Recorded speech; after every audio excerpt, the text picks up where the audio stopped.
Et on va bourrer notre poule avec cette farce. Et on va la coudre. Et vous mettez les légumes et cette bonne autour. sauce tout autour en enlevant le thym. Voilà. On est en train de beaucoup manger là. Ah, là. C'est bon. Saveur des quartiers. Mangez-moi, mangez-moi, mangez-moi. Mangez-moi, mangez-moi, mangez-moi. Bonjour à tous, vous êtes sur la radio Quartier des Ondes. Vous écoutez notre émission Saveur de quartier. Une cantine accessible pour tous et toutes va ouvrir au Blône. C'est à l'initiative des Colverts et de Au Petit Blôneur, ça s'appelle Quartier Gourmand et ils font un essai d'1 mois du 9 au 27 mai 2023. Dans le cadre de l'ouverture de cette cantine solidaire dans notre cher quartier du Blône, notre radio vous fait découvrir les émissions réalisées par l'association Au Petit Blôneur. Dans cet épisode, je vous partage des extraits de 3 de leurs émissions. Ça va parler alimentation durable, tarification sociale ou encore drive de producteurs. Afin de vous repérer, un petit son va indiquer lorsqu'on change d'extrait. Écoutez, c'est celui-ci. Merci d'être avec Quartier des Ondes, on est parti pour le best-of numéro 1 des émissions de Au Petit Blôneur. Quartier des Ondes. Allez, fais comme chez toi. Quartier des Ondes, la radio, faites maison. C'est quoi exactement l'alimentation durable ? Depuis quelques années, on en parle beaucoup, et la ville de Rennes et Rennes Métropole ont même fait une de leurs priorités avec un plan d'action dédié. J'ai donc tendu mon micro aux étudiants de la fourche à la fourchette pour en savoir plus. L'alimentation durable, pour moi, c'est une alimentation qui doit être vue de manière globale, à la fois pour la qualité de l'aliment. Donc la qualité, que ce soit en agriculture biologique, pour moi c'est essentiel. D'un point de vue social également, que le producteur soit payé à un juste prix et qu'on encourage la production agricole locale et voilà, qu'on a une relation avec le producteur, enfin, si c'est possible. Au moins le lieu où on achète les aliments, on a ce lien avec le producteur et aussi donc respectueux de l'environnement. Donc qui va en lien avec la qualité nutritionnelle, etc. L'alimentation durable, c'est celle qui ne va pas nuire à la vie sur Terre plus tard, ou dès aujourd'hui, parce que c'est urgent. Donc on n'a peut-être pas tous la même définition. Moi j'ai pas mal milité pour le végétarianisme. Il y en a pour qui l'alimentation durable c'était uniquement le bio. On se complète pas mal, c'est super intéressant. Donc voilà, on est allé voir des éleveurs qui nous montraient comment on pouvait élever de façon responsable et tout. J'ai changé ma vision. Il y en a qui étaient très pro-viande, qui on peut changer leur vision parce qu'il est nécessaire de réduire nos protéines animales. Voilà. Alors, alimentation durable. Je pense que ce serait pour moi, c'est un système d'alimentation qui est résilient, qui se base au maximum sur la production locale. Pour essayer d'être le moins dépendant possible des grandes chaînes d'approvisionnement qui sont à l'œuvre aujourd'hui dans notre système mondialisé et qui essayent de pas par rapport aux ressources d'essayer de pas prendre plus à la terre qu'elle ne peut nous fournir. Alors, si je résume, l'alimentation durable, comme on vient de l'entendre, c'est donc l'ensemble des pratiques alimentaires qui visent à nourrir les êtres humains d'un territoire, par exemple le Blône, en qualité et en quantité suffisante dans le respect de l'environnement, en étant accessible à tous économiquement et rémunératrice pour les producteurs et les productrices. L'alimentation durable, ça vient aussi du besoin de se réapproprier les questions alimentaires en tant que citoyen et citoyenne parce que le secteur est dans les mains d'acteurs privés. Mais pour ça, on a besoin de comprendre d'où vient notre nourriture, comment elle est produite et transformée. En fait, on a besoin de comprendre les systèmes alimentaires et face à cette urgence, l'association Les Colverts a souhaité s'engager pour le développement des circuits courts, la revalorisation de la paysannerie et une transition alimentaire globale en imaginant une formation de 3 mois 100% gratuite. L'intitulé de la formation, c'est de la fourche à la fourchette.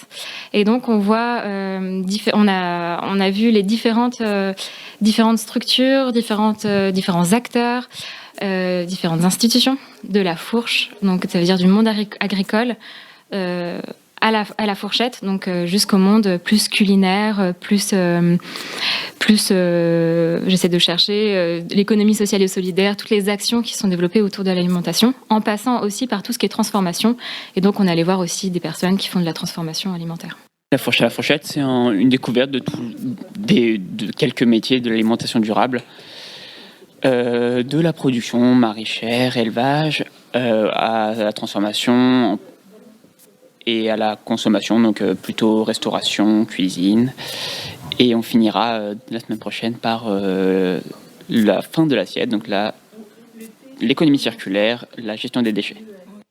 Alors c'est une formation qui s'adresse à un public pas forcément connaisseur des métiers autour de l'alimentation et qui présente tous les métiers sur la chaîne alimentaire, donc depuis la fourche, donc la production agricole, jusqu'à la fourchette, donc restauration et après économie circulaire, revalorisation des déchets. Alors concrètement, la formation se divise entre cours théoriques et ateliers pratiques. La partie théorique se déroule à Rennes et les ateliers sont organisés dans des fermes partenaires aux alentours.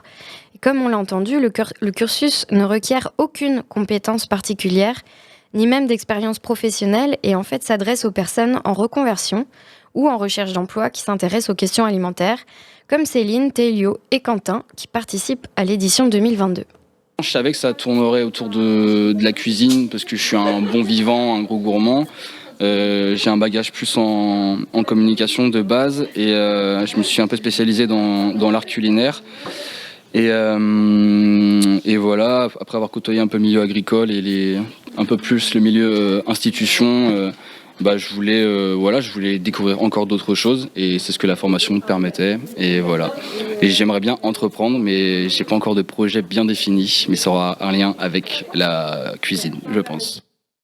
Alors moi je m'appelle Céline et je suis dans la formation proposée par l'École Vert et je suis ici parce que je suis en remise en question par rapport à mon parcours professionnel. Voilà. J'ai un parcours en fait autour de l'alimentation et la santé. Donc j'ai fait des études pour devenir diététicienne nutritionniste. J'ai ensuite continué dans tout ce qui était sociologie et anthropologie de l'alimentation. Et ensuite j'ai vraiment continué tout ce qui était santé publique et j'ai travaillé en recherche. Et je me suis rendu compte que la recherche c'était pas quelque chose qui me convenait. Je voulais pas être derrière un écran toute la journée et je voulais être plutôt actrice sur le terrain. Donc en fait la formation des Écoles Vert, ça m'a vraiment ça me permet en fait surtout de me faire un réseau du terrain et donc de rencontrer directement les acteurs et c'est pour ça que je suis là.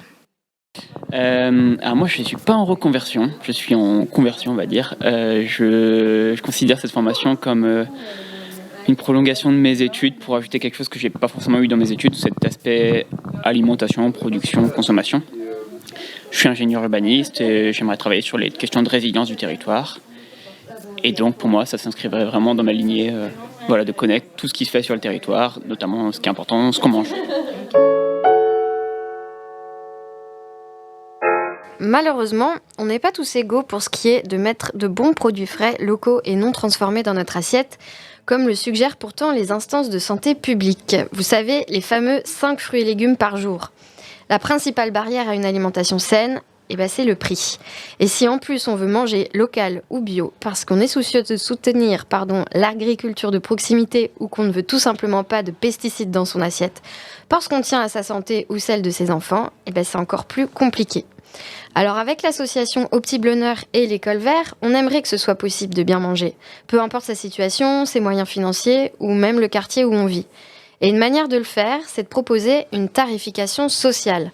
Autrement dit, payer en fonction de ses revenus, de ses moyens. Ça se fait notamment pour les transports ou les loisirs, comme avec la carte Sortir à Rennes, mais aussi dans les cantines scolaires, pour garantir à tous les élèves d'avoir accès aux mêmes repas de qualité, quelle que soit la situation économique des parents. Alors pourquoi pas une tarification sociale au restaurant ? Et si on imaginait une cantine au Blône qui sert des repas maison et de saison, préparés avec soin, bons pour la santé, mais qui soit aussi gourmand et qui soit surtout accessible à tous, parce que chacun paierait en fonction de ses moyens. C'est de ce dont on parle aujourd'hui avec Nathanaël, ancien coordinateur de la revue du resto participatif La Grenouille à Grande-Bouche. Salut Nathanaël. Bonjour.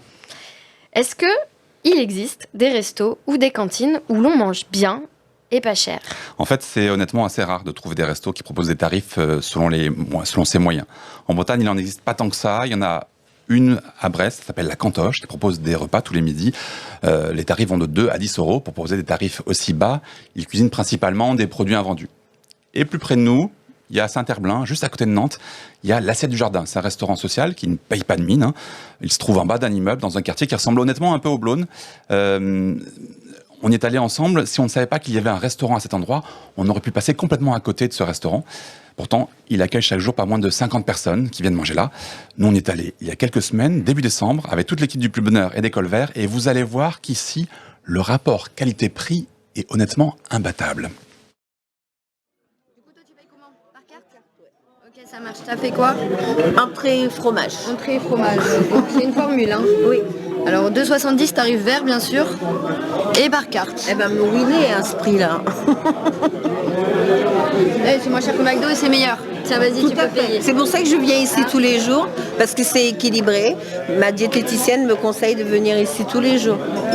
Et j'ai perdu, tu sais que j'ai perdu 27 kilos. Hein. Eh ben alors, depuis que je mange ici, j'ai 27 kilos, c'est vrai? Depuis que je mange ici. Parce que je mange ici bien. Et le soir, je mange un petit peu de fromage ou une soupe, si j'ai trop faim, ou voilà. Mais ça fait 10 ans, ouais. Avant, ils étaient à la Bernardière, donc je mangeais là. Non, derrière, c'est sans contact. Vous enregistrez même la caisse. C'est parfait. À demain, si je suis en forme. Non, pas demain, c'est samedi. Vous voyez, vous voudrez bien tous les jours, même le dimanche. Allez, bonne journée. À lundi. Au revoir. Bon après-midi à toi aussi. Où est-ce qu'on se trouve aujourd'hui? Au Carré des Services à Saint-Herblain. Qu'est-ce que c'est? Alors c'est un repas restaurant solidaire. Nous réglons nos repas selon le quotient familial. Vous venez souvent ici? Oui, assez souvent, mais mes copains-copines, là, ils viennent tous les jours, pratiquement. Oui, pratiquement. Tous les jours? Ils viennent oui, oui. Ben, moi, quand je peux, le plus possible, parce que c'est très bien.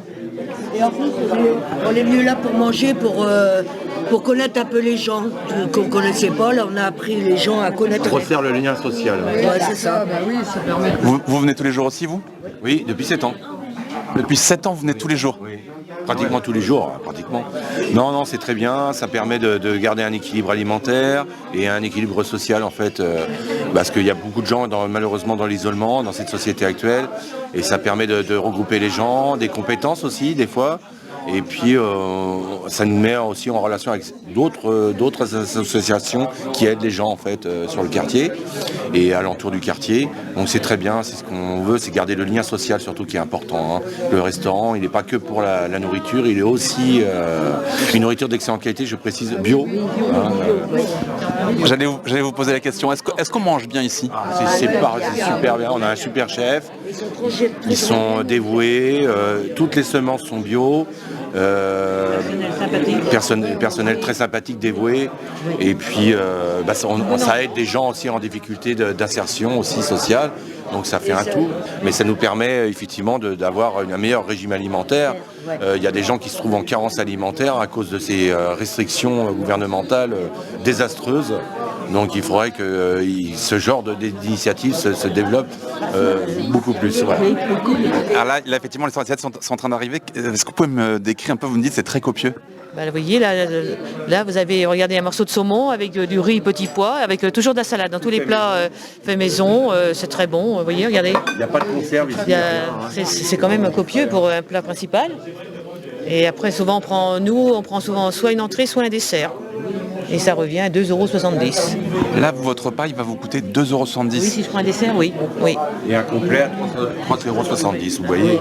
On peut manger pour 3,70 € quand on est quand même au minimum. Hein. Il y a 3 prix. Hein. Voilà, il y a 3 prix différents qui sont affichés à l'entrée. Et c'est important ils sont stables au niveau des prix pour l'instant. On a un peu peur avec ce qui se passe actuellement. Espérons que l'État subventionne toujours ces genres d'initiatives qui sont vraiment nécessaires pour la cohésion sociale entre les gens. Est-ce que vous venez souvent ici? Oui, plusieurs fois par semaine. Oui. 3-4 fois par semaine. Est-ce qu'on est dans un restaurant comme un autre? Non, c'est pas comme un autre restaurant. C'est social et puis on se connaît, on a l'habitude de voir les mêmes gens du quartier, c'est agréable. On échange, on fait des échanges. Est-ce qu'on mange bien ici? Ah oui, c'est correct. Très bon. Très bon. Oui, très bon. Vous y venez parce que c'est moins cher ou vous y venez parce que c'est bon ou parce que vous y rencontrez du monde? Les deux, mon capitaine. En plus, il utilise les légumes et les trucs bio et de la région, donc je pense que même le goût, il est très très bon. Donc c'est pour ça, c'est les deux, le prix et le goût et plus bio. Donc pourquoi pas. Là, je vous vois, vous êtes autour de la table. Vous connaissiez avant de venir ici? Ou est-ce que vous êtes rencontrés ici? On s'est rencontrés ici. Pareil. Oui, pareil. On se trouvait ici. Tous les jours, on voyait les gens. Comme ça, on commence à parler un petit peu, discuter un petit peu. On fait un petit échange. Donc voilà. Tout le monde connaît tout le monde. Voilà. Vous venez combien de fois par semaine ici? Moi, j'ai essayé presque tous les jours. J'ai essayé 8 fois dans la semaine. Non, mais moi, je mange presque tous les jours. Ça fait 4-5 jours au mois. Presque toutes les semaines. Donc voilà, je ramène ma fille aussi de temps en temps. Donc quand elle est en garde partagée pendant les vacances, je la ramène ici aussi. Et il est content de venir ici. Il est petit, il a 6 ans. Donc ouais, avec plaisir. Globalement, qu'est-ce qu'il vient manger ici? Alors globalement, les chiffres disent que c'est 50% de personnes qui sont au tarif vert, donc le plus bas. Donc des personnes souvent à la retraite, qui ne peuvent pas travailler, qui sont en RSA, voilà, qui touchent des minima, des adultes aussi qui touchent l'allocation adulte handicapé. Et puis aussi des gens qui travaillent dans le bâtiment administratif, des gens du quartier, des curieux de passage, des gens en formation. En fait, ça brasse pas mal de monde. Le tarif le plus bas, là, les chiffres que vous venez de me donner, 1,70 €, ça vous m'avez dit? Oui. 1,70 €, c'est un tarif imbattable. Comment on fait pour offrir un tel tarif? Eh bien, comment on fait? On sollicite les collectivités et on leur demande des subventions. Sinon, le restaurant n'est pas rentable. À titre d'exemple, sur un mois classique, on va engendrer comme recette 4 000 €. Or, on embauche 10 personnes en CDD, on est 2 personnes en CDI et on a des charges qui sont celles de la restauration, donc des charges importantes. Bonjour, je m'appelle Domiti et je suis animatrice de proximité au restaurant social de l'association Océan. Je viens d'interroger un certain nombre de personnes. Ce qui est frappant, c'est qu'elles se connaissent toutes ici. Oui, alors ici, effectivement, au début, les personnes, quand elles passent la porte, souvent elles viennent d'abord pour se renseigner, puis elles reviennent pour manger, mais elles essaient d'avoir une place sur une table seule. Et puis au fur et à mesure, il y a quelque chose qui se débloque. Et on a, en ce moment, au moment où on parle, on a un monsieur qui travaille dans l'enseignement, pour l'enseignement national, qui vient souvent, qui maintenant est repéré par les habitués et qui salue systématiquement aujourd'hui ou déjeune avec les personnes qui viennent tous les jours. Donc c'est aussi notre succès qui explique le brassage, parce que le succès fait qu'on n'a pas toujours de place pour chaque personne qui vient. Donc on encourage les personnes à se mettre à des tables déjà occupées et le lien se fait naturellement comme ça. Certaines personnes me disent qu'elles viennent depuis 10 ans. Ouais. C'est énorme quand même pour un lieu comme celui-là. Eh ben, c'est énorme. Moi, j'étais pas là il y a 10 ans, mais je crois que c'est vraiment un lieu ressource pour des personnes qui n'aiment pas cuisiner, des personnes qui sont isolées, des personnes pour qui c'est devenu une sortie quotidienne et une raison de s'habiller le matin. Carrément une raison de se lever le matin. Vous allez jusque-là? Oui, ouais, parce que alors moi j'arrive à 8h le matin et il y a des personnes qui rôdent autour du restaurant. Alors rôder, c'est peut-être pas un joli mot, mais qui gravitent autour du restaurant dès 9h le matin dans le but de venir déjeuner. Hein. Il n'y a pas d'autres actions réalisées dans le quartier. C'est des personnes pour qui...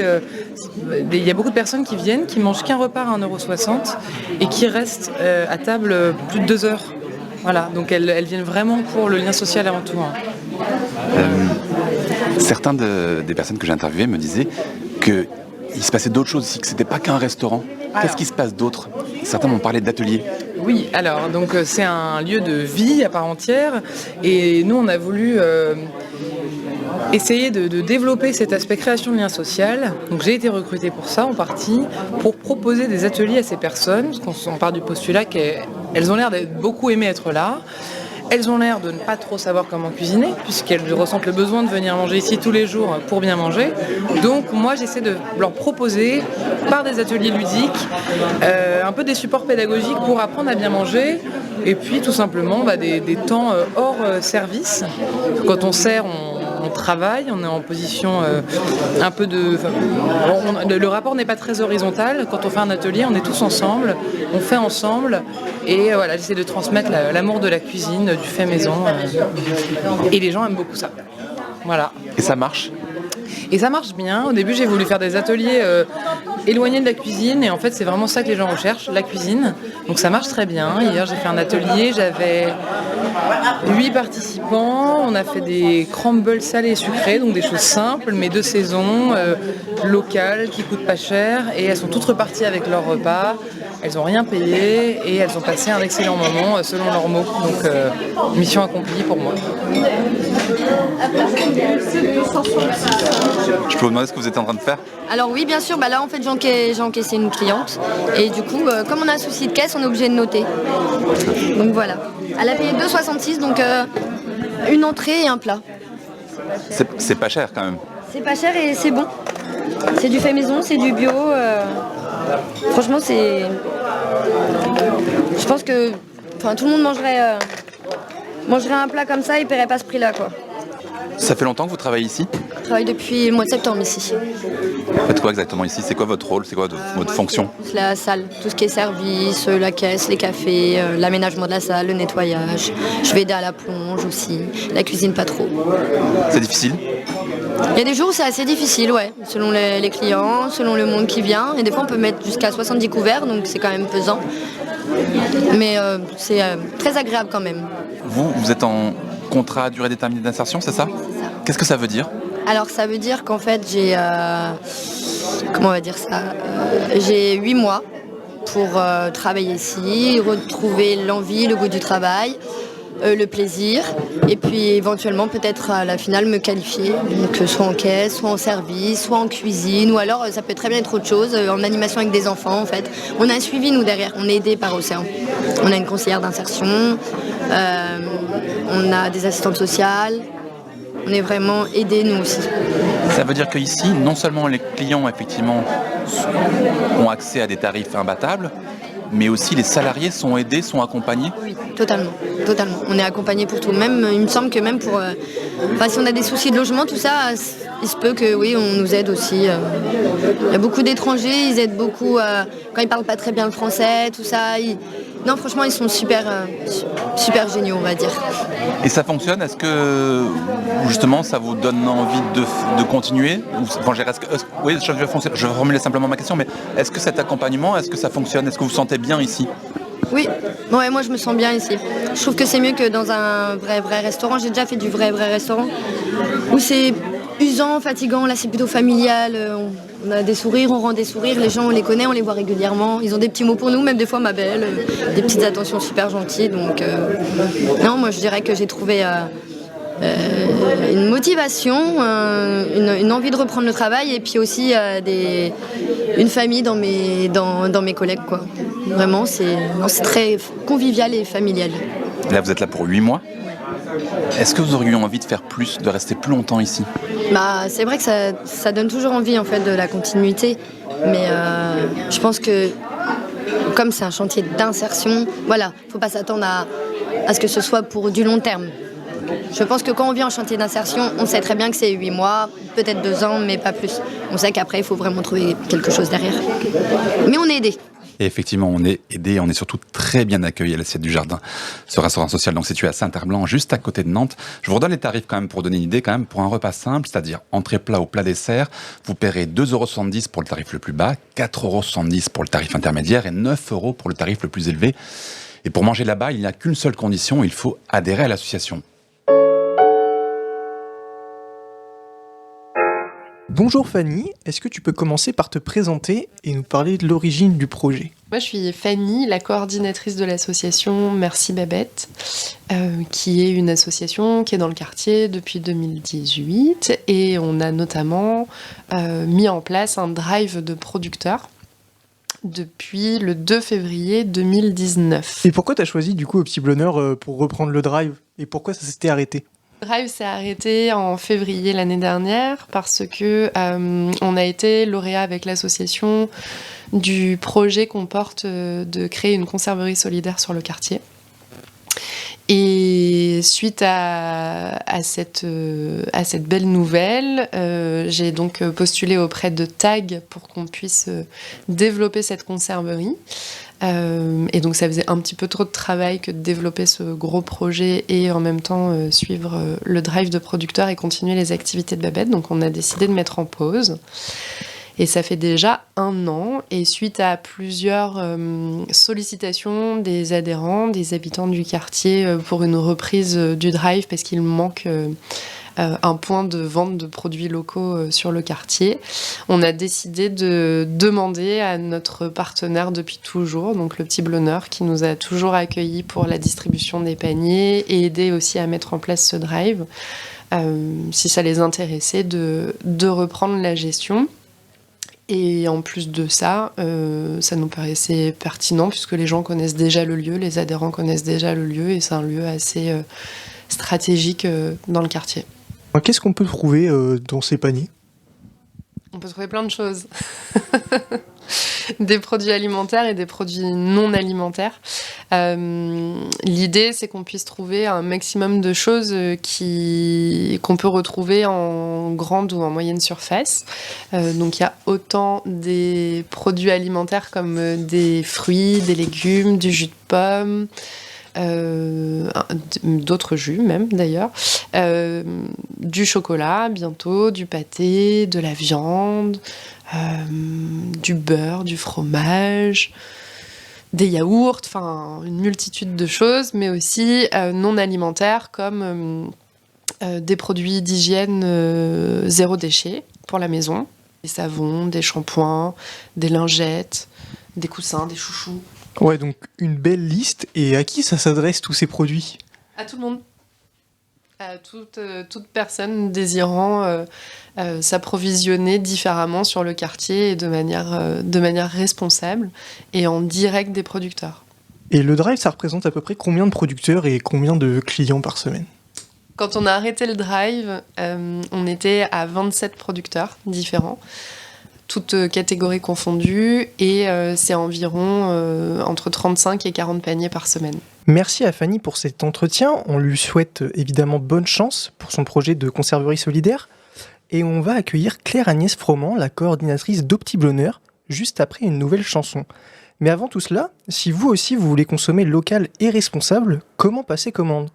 C'est très simple, rendez-vous sur commande.merci-babette.fr, inscrivez-vous et composez votre panier entre le vendredi 8h et le mardi 22h.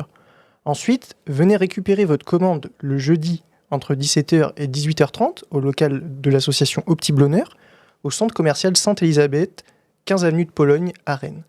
Si vous n'êtes pas à l'aise avec l'informatique et que vous voulez quand même profiter du drive de producteur, c'est possible, vous avez juste à vous rendre au local de Petit Blonneur, une nouvelle fois au 15 avenue de Pologne, du mardi au vendredi, de 10 à 17h. Ils vous accompagneront avec leurs habituels sourires autour d'un café. Bonjour Claire-Agnès. Bonjour. Alors dis-moi, pourquoi vouloir reprendre le drive ? Alors, on a toujours été en lien avec Merci Babette. On l'a vraiment accompagné au démarrage. Et puis après, Fanny, elle a eu son local dans un petit centre commercial à côté. Et quand l'idée de Fanny était de reprendre, en fait, de réouvrir ce drive de producteur, qu'elle nous l'a proposé, ça nous a semblé une évidence. Déjà parce qu'on aime ce qu'elle fait, et puis ça correspond aux activités qu'on a au Petit Blonneur. En fait, beaucoup d'activités autour de l'alimentation, et c'était une nouvelle approche pour travailler toutes les questions de démocratie alimentaire.